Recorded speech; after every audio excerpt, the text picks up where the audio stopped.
Ray Turner. I served in the U.S. Army. I was in the artillery. I was stationed in, I went to basic training at Fort Leonard Wood, Missouri. I ran a survey crew. We had a master sergeant that ran was over our unit. We had 4 of us.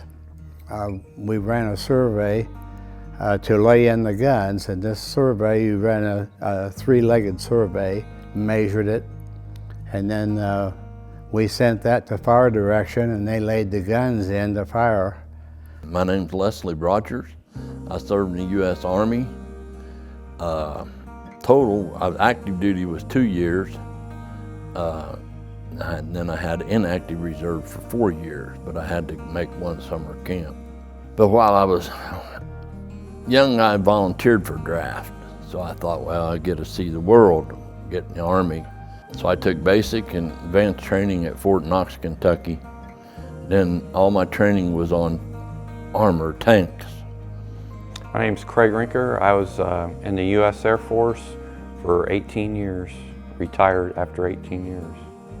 Right out of high school, within a month of graduating from high school, I ended up in Abilene, Texas.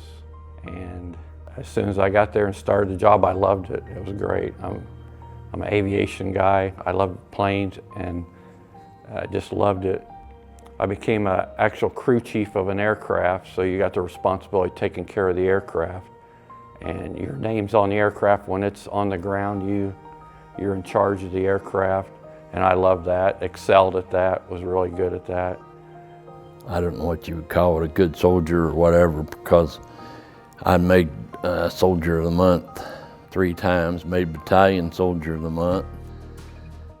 So nothing really exciting ever really happened there, other than, like I said, I wanted to see the world, but so I never got out of Kentucky. So my wife's from Kentucky, so that's the best thing that happened. I enjoyed my time in service, I really did. Now, don't get me wrong, I did enjoy my basic training, but I did enjoy my work in the artillery because it was important, it was interesting, and I thought I made a difference. So.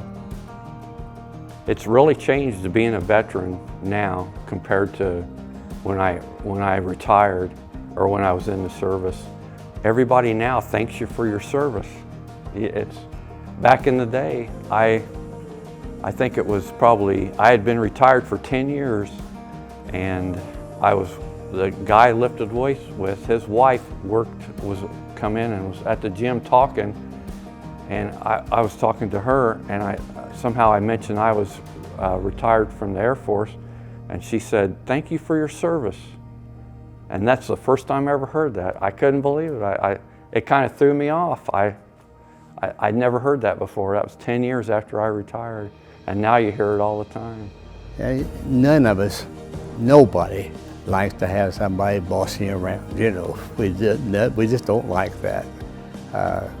But you have to have it.